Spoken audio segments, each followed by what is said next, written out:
Cerita anak Cindelaras dari Jawa Timur. Kerajaan Jenggala adalah kerajaan yang makmur.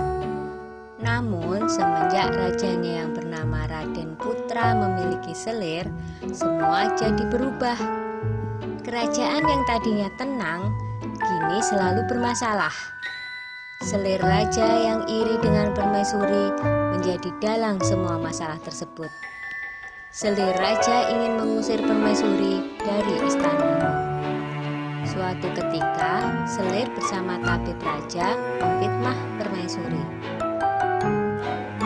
Maaf Paduka, seseorang menaruh racun ke dalam minuman selir. Tidak ada pelayan Paduka yang berani masuk ruangan ini kecuali permaisuri, kata tabib dengan meyakinkan. Raden Putra sangat terkejut dan marah mendengar itu.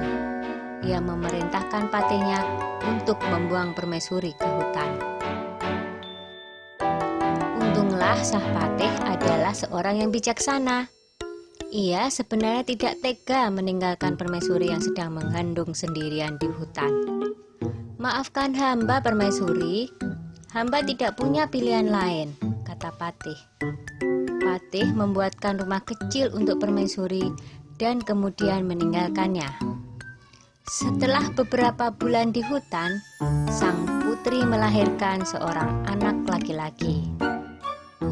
Anak itu diberi nama Cinderalas.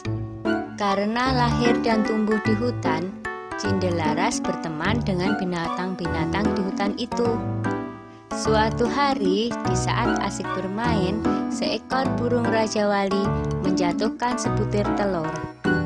Cindelaras mengambil telur itu dan bermaksud menetaskannya. Tetapi secara ajaib, telur itu menetas menjadi seekor anak ayam. Cindelaras sangat menyayangi anak ayam itu. Kian hari, anak ayam itu tumbuh menjadi seekor ayam jantan yang gagah dan bersuara merdu. Kicauan seperti seekor burung yang tengah bersiul nyaring.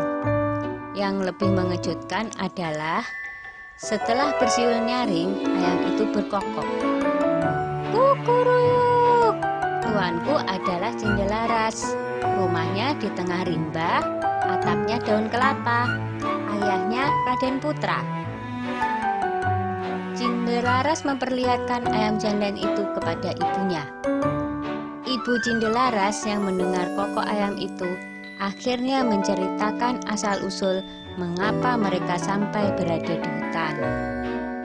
Mendengar itu, Cindelaras bertekad mengungkap semua kejahatan selir raja ke istana. Aku akan ke istana, Bu. Aku yakin kebenaran akan menang dan kejahatan akan mendapatkan hukuman yang setimpal. Setelah diizinkan oleh ibunya, Cindelaras berniat pergi ke istana membawa ayam jantannya. Dalam perjalanan, ada beberapa orang yang sedang mengadu kokok ayam mereka. Cindelaras kemudian dipanggil oleh orang-orang itu. Ayo, kalau berani, adulah kokok ayam jantanmu dengan ayamku. Ayam siapa yang paling keras suaranya? Tantang orang itu. Baiklah, jawab Cindelaras. Ketika diadu, ternyata ayam jantan Cindelaras berkokok lebih keras. Ia mengalahkan semua lawannya satu persatu. Ayam Cindelaras tak terkalahkan. Berita tentang kehebatan ayam Cindelaras tersebar dengan cepat hingga terdengar oleh Raden Putra. Raden Putra penasaran dengan kokok ayam milik Cindelaras. Ia menyuruh Hulu Balang untuk mengundang Cindelaras ke istana. Hamba menghadap Paduka, kata Cindelaras dengan santun. Anak ini tampan dan cerdas. Sepertinya ia bukan keturunan rakyat jelata, pikir Baginda begitu melihat sosok Cindelaras. Raden Putra menjelaskan maksud hatinya mengundang Cindelaras ke istana. Raden Putra menantang untuk adu kokok ayam. Cindelaras mau memenuhi tantangan Raden Putra dengan satu syarat. Jika ayamnya kalah, maka ia bersedia mengabdi mengurus ayam Raden Putra seumur hidupnya. Tetapi jika ayamnya menang, maka setengah kekayaan kerajaan menjadi milik Cindelaras. Raden Putra menyanggupi tantangan Cindelaras. 2 ekor ayam itu mulai berkokok. Ayam Cindelaras berkokok dengan sangat merdu dan lebih keras. Penonton bersorak mengeluh-elukan Cindelaras dan ayam jantannya. Baiklah, aku mengaku kalah. Aku akan menepati janjiku. Tapi, siapakah kau sebenarnya, anak muda? Kata Raden Putra penasaran. Cindelaras lalu membisikkan sesuatu kepada ayamnya. Tak lama kemudian, ayam jantan Cindelaras berkokok keras. Kukuruyuk, tuanku adalah Cindelaras. Rumahnya di tengah rimba. Atapnya daun kelapa, ayahnya adalah Raden Putra. Begitu berulang-ulang.